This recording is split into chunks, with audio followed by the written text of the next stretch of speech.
Olá, boa noite. Veja no Brasil TV a fuga do presídio em Mossoró. Investigações preliminares apontam que os 2 presos escaparam pelo teto das celas. As buscas continuam.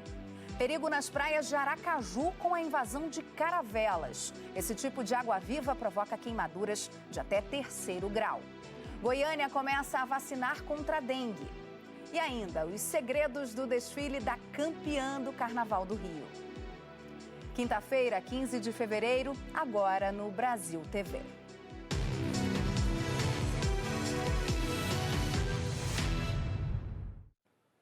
As Forças de Segurança Nacional e do Rio Grande do Norte procuram por 2 integrantes de uma facção criminosa que fugiram da Penitenciária Federal de Mossoró ontem de madrugada. Peritos estiveram hoje no presídio para entender como os criminosos conseguiram escapar. Ao mesmo tempo, do lado de fora, rodovias estão com bloqueios e forças especiais estão chegando à região para reforçar essa caçada aos fugitivos dentro da mata. No fim da manhã, o Ministério da Justiça divulgou novas informações sobre a fuga. O Sérgio Henrique Santos atualiza para a gente.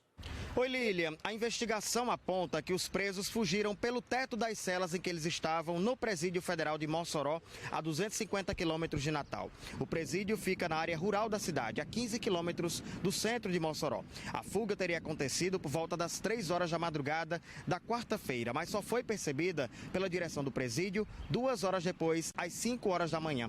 A patrulha foi reforçada com o uso de helicóptero e drones, tanto das forças estaduais quanto federais de segurança pública.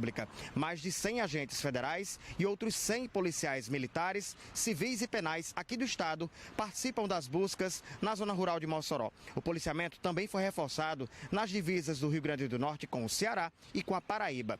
O Ministério da Justiça afastou a direção do presídio e nomeou o interventor. O secretário de Políticas Penais do Ministério da Justiça, André Garcia, está em Mossoró e acompanha as buscas e as investigações sobre o caso. A Polícia Federal abriu um inquérito para investigar a fuga.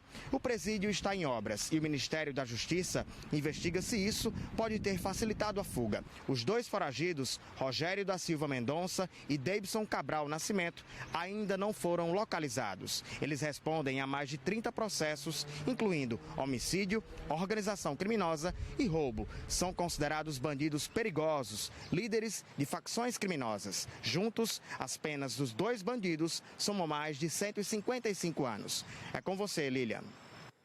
E outras medidas também foram tomadas. Depois dessa fuga em Mossoró, o Ministério da Justiça suspendeu visitas e banhos de sol em todos os presídios federais. A Polícia Federal já reforçou as buscas pelos 2 fugitivos no estado. E as atualizações desse caso você confere daqui a pouco no Jornal Nacional. Polícia Civil investiga a morte de um turista durante um assalto na zona sul do Recife. O homem foi esfaqueado depois de sair de uma festa de carnaval. Thales do Couto Lengruber Kropf tinha 35 anos. Ele era engenheiro de petróleo e morava no Rio de Janeiro. Veio a Pernambuco para curtir o carnaval e estava no Recife com amigos. Ontem, nas redes sociais, Thales chegou a postar um vídeo de uma festa. O crime aconteceu na Avenida Domingos Ferreira, em Boa Viagem, zona sul da capital. De acordo com a polícia, o engenheiro havia saído da festa e parou para fazer um lanche em um bar perto do local onde estava hospedado e foi esfaqueado depois de reagir a um assalto. O corpo de Thales foi levado para o Instituto de Medicina Legal do Recife. Ontem à tarde, amigos do engenheiro carioca estiveram no IML para liberar o corpo. Eles contaram que o rapaz chegou a ser socorrido e levado para a UPA da Imbiribeira, mas não resistiu aos ferimentos. A única coisa que a gente sabe é que foi, né, uma facada ali no peito e a gente não sabe quem foi. Realmente a gente vem para se divertir no carnaval, né? A pessoa viaja o mundo todo, vem para cá se divertir e no final acontece, né, esse pesadelo que a gente está passando aqui. Em agenda, durante a tarde de ontem, a governadora Raquel Lira falou sobre a morte do turista. Inicialmente lamentar e prestar minha solidariedade à família do turista que veio aqui para Pernambuco e infelizmente teve sua vida ceifada. Nós estamos com toda a equipe da Secretaria de Defesa Social fazendo a investigação para garantir a prisão de quem efetuou esse crime bárbaro. O que a gente agora tem a fazer também agradecer a todos os homens e mulheres, policiais, civis, militares, corpo de bombeiro, as parcerias com as prefeituras, que permitiram a gente ter índices de registro menor do que aconteceu no ano passado, durante o período carnavalesco. A Polícia Militar disse que depois do crime fez rondas pela região, mas não conseguiu encontrar o suspeito do assassinato. A principal suspeita do caso é o latrocínio, roubo seguido de morte. As investigações do crime estão com a Polícia Civil. E de acordo com os amigos do engenheiro, a previsão é de que o velório e o enterro de Tales do Couto aconteçam amanhã na cidade do Carmo, que é a cidade onde o engenheiro nasceu e que fica no interior do estado do Rio de Janeiro. Primeira turma do Supremo Tribunal Federal formou maioria para tornar réus, por envolvimento com os atos golpistas, oficiais que faziam parte da cúpula da Polícia Militar do Distrito Federal. Você vê agora os detalhes na reportagem do Arthur Bernardi. O julgamento está sendo realizado pelo plenário virtual do STF, onde os ministros votam diretamente no sistema eletrônico. Apesar do prazo final ser 20 de fevereiro, a primeira turma já formou maioria para tornar réus e manter presos os 7 ex-integrantes da cúpula da Polícia Militar do Distrito Federal. Os militares estão presos preventivamente desde agosto do ano passado.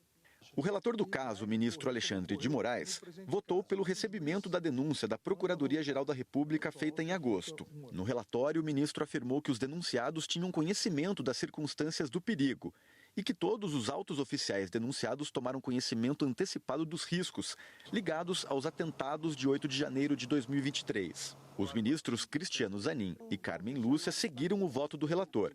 Ainda falta o voto do ministro Luiz Fux. Foram denunciados 7 ex-integrantes da cúpula da PM do DF. Entre eles, o então comandante da PM na época, Fábio Augusto Vieira, e também o subcomandante-geral, Clepter Rosa Gonçalves, Jorge Eduardo Naime, ex-chefe do Departamento de Operações da PM, que estava de folga no dia dos ataques.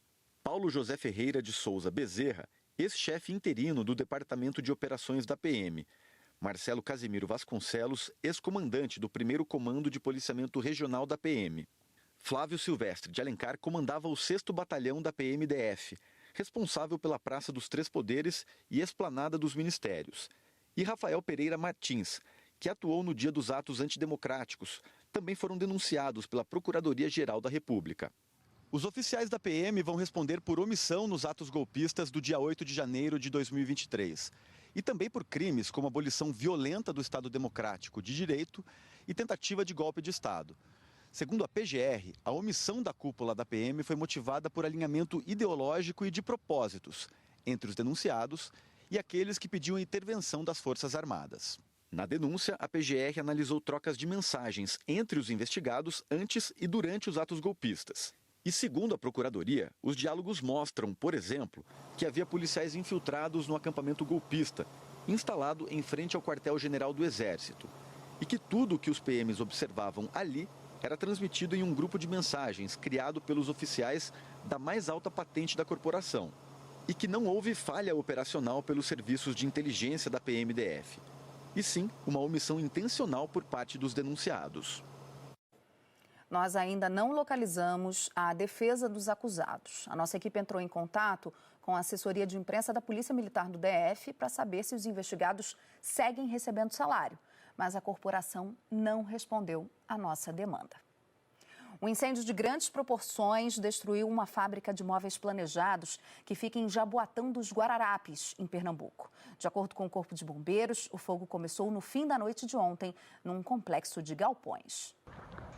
Nos vídeos que recebemos pelo nosso WhatsApp, dá para perceber a altura das chamas no galpão de uma fábrica de móveis que fica dentro do conjunto industrial de Santo Aleixo. De longe, se via muito fogo. O Corpo de Bombeiros foi chamado pouco depois das 10 da noite e mandou 5 carros de combate a incêndio, além de 2 ambulâncias. Felizmente, apenas um homem precisou ser socorrido. Ele estava no galpão vizinho, numa fábrica de pipoca, e inalou fumaça. Às 6 da manhã, 16 bombeiros continuavam no local. O fogo tinha sido controlado e eles estavam no trabalho de rescaldo. Uma parte do telhado cedeu e a chuva acabou ajudando a resfriar o prédio. E, segundo o Corpo de Bombeiros, só mesmo a perícia vai apontar as causas desse incêndio. Em Aracaju, ir à praia nesses últimos dias, está exigindo uma atenção maior dos banhistas. E por quê? Por causa do aparecimento de águas-vivas, o que aumentou o risco de acidentes. Elas despertam curiosidade, encantam pelo formato e pela coloração, que muda a depender das condições ambientais. São as caravelas portuguesas, animais marinhos que vivem em colônias, vistos com certa frequência nas nossas praias. É bonita a cor dela. É a vontade que tem. Dá vontade de pegar.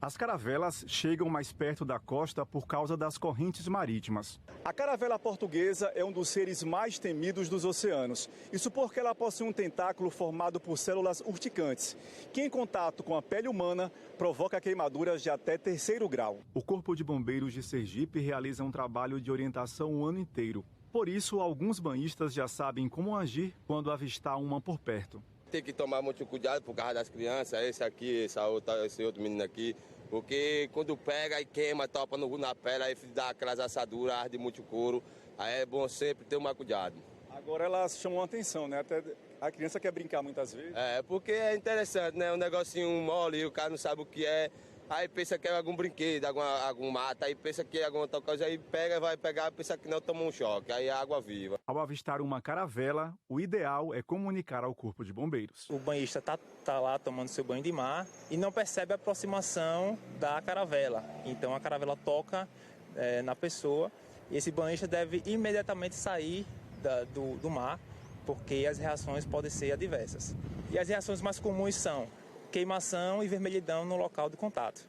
Nesses casos, as pessoas devem procurar colocar vinagre na região em abundância por cerca de 10 minutos. Se não for possível, colocar em abundância a própria água do mar. Não colocar em hipótese alguma água de coco, nem mesmo água mineral, bebida alcoólica, porque esses materiais, esses líquidos, vão potencializar a liberação das toxinas. Pode acontecer também de reações mais graves, como náuseas, vômitos, falta de ar, dor de cabeça. E nesses casos é necessário que a pessoa se desloque o mais rápido possível para uma unidade de saúde para receber um atendimento médico. E crianças de 10 e 11 anos começaram a ser vacinadas contra a dengue em 51 municípios de Goiás. Em algumas cidades, as doses estão sendo aplicadas nas escolas. Olá, a vacinação começou hoje em Goiânia e em outras 50 cidades de Goiás. As mais de 150 mil doses da vacina que protege contra os 4 tipos de dengue chegaram ao estado na sexta-feira da semana passada, mas só hoje iniciou a campanha de vacinação. Aqui em Goiânia, as 72 salas de vacina oferecem o imunizante. Outras cidades preferiram fazer a vacinação também nas escolas. É o caso de Aparecida de Goiânia, que fica na região metropolitana aqui da capital. O esquema vacinal é composto por 2 doses, com intervalo de 3 meses entre essa primeira dose e a segunda dose. Como o número de doses que o estado recebeu é pequeno, a orientação do Ministério da Saúde foi para que fossem priorizadas, então, as crianças de 10 e 11 anos de idade. Goiás está em situação de emergência por causa da dengue, tem mais de 32 mil casos prováveis da doença já desde o início do ano e 6 mortes foram confirmadas no estado. No país todo já são 84 mortes confirmadas e 346 em investigação. Até agora, 9 estados e o Distrito Federal receberam as doses da vacina contra a dengue. E apenas Goiás, Distrito Federal e Mato Grosso do Sul já estão vacinando. No Acre e no Maranhão, a vacinação contra a dengue está prevista para começar amanhã. Voltamos ao estúdio do Brasil TV. E por aqui a gente segue falando de dengue. Em Belo Horizonte, pacientes com sintomas da doença precisam lidar com a demora no atendimento médico e a superlotação nas unidades de saúde. Tem gente que chegou a esperar mais de 10 horas por uma consulta. Hoje cedo, Júlio César Santos esteve na unidade de pronto atendimento de Venda Nova, que fica na região com mais casos suspeitos da doença na capital. Lá já são mais de 2.000 pessoas com sintomas. Aqui em Minas Gerais, postos de saúde, UPAs e hospitais estão ficando lotados por causa da dengue. De acordo com a Secretaria Estadual de Saúde, mais de 54 mil casos da doença foram confirmados. 11 pessoas morreram no estado. Segundo o Ministério da Saúde, no dia 2 de fevereiro, aqui em Minas, eram 152 casos da doença para cada 100 mil habitantes. Esse número disparou, saiu de 152 para 864 no dia 14 de fevereiro. Um aumento de quase 6%. Belo Horizonte tem ampliado os locais de atendimento para pessoas com sintomas da zika, dengue e chikungunya. São vários postos espalhados pela cidade para atendimento exclusivo. Júlio César Santos, para o Brasil TV. Em pouco mais de um mês, o Brasil ultrapassou a marca de 500 mil de casos de dengue. Foram 524.066 registros. Nessa conta aí do Ministério da Saúde, não entram os casos notificados já descartados. No ano passado, nesse mesmo período, foram registrados 128.848 casos. É um aumento de 307%. E a seguir, os bastidores do desfile da Escola de Samba Campeã do Rio.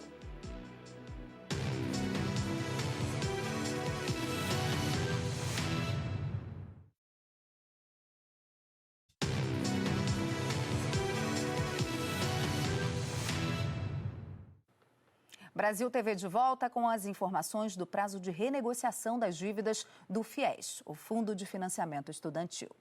Olá, boa tarde. O desenrola do FIES permite a renegociação de contratos firmados até 2017 com débitos em 30 de junho de 2023. Em Mato Grosso, de novembro até agora, foram renegociados 7.793 contratos do financiamento estudantil com mais de 478 milhões de reais renegociados. O programa oferece descontos que podem chegar a 99% de abatimento no valor consolidado da dívida e até 100% de desconto nos juros, dependendo de cada caso. O prazo para aderir à renegociação do FIES vai até o dia 31 de maio. Os pedidos de renegociação ou simulação devem ser feitos à Caixa Econômica Federal ou ao Banco do Brasil.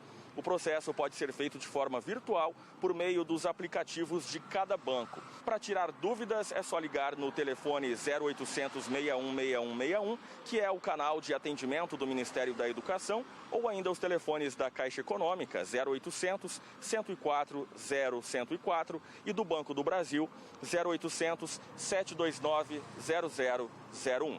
Luiz Vieira, para o Brasil TV.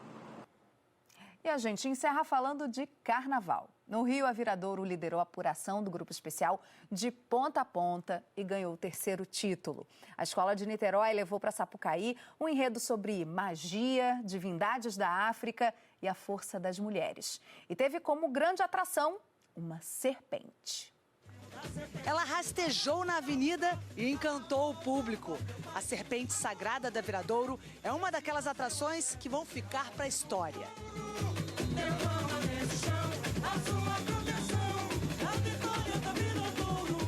Não era um robô, mas uma obra de engenharia. A imagem dos testes desvenda o mistério. Na calada da noite, a Viradouro ensaiava a surpresa. O bailarino e coreógrafo Wesley Torquato treinou muito, inúmeras vezes sobre rodas.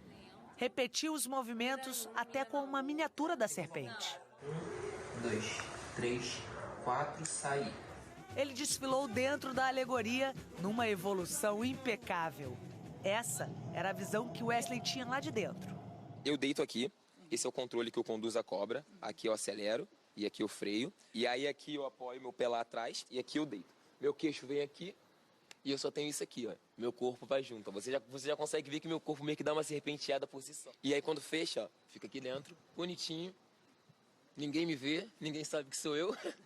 É genial, gente. A serpente da Viradouro abriu o desfile numa comissão de frente que arrasou.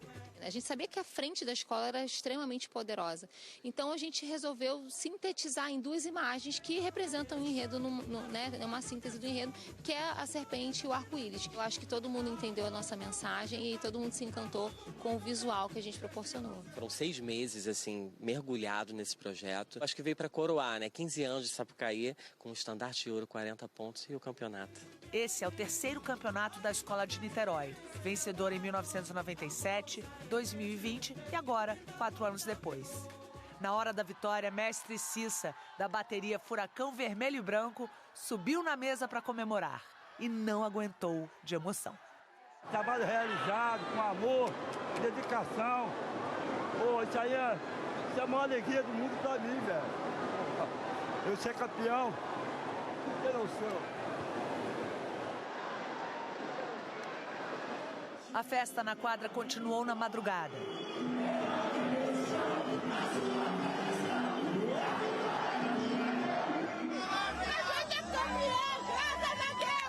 A Viradouro levou para Sapucaí o enredo A Roboboi Dangbé, que exaltou a força das mulheres negras ao resgatar o culto à serpente da religião Vodou, popular na costa oeste da África, principalmente na região do Benin. Marcaram o desfile os efeitos especiais e a animação dos componentes que cantavam sem parar, mesmo quando os primeiros raios de sol já iluminavam a Sapucaí.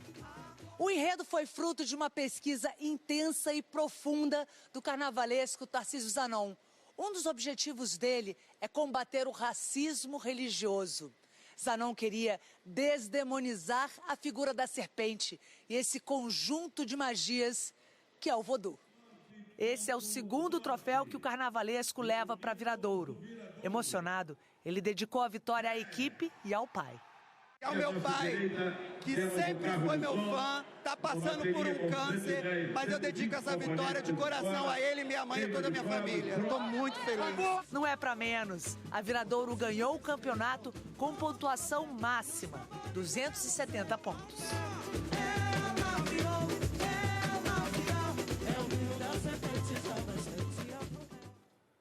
Parabéns, Viradouro, parabéns, Niterói. O Brasil TV fica por aqui. Outras notícias logo mais no Jornal Nacional, às 20h30 da noite, hora de Brasília. Excelente noite para você. Até amanhã.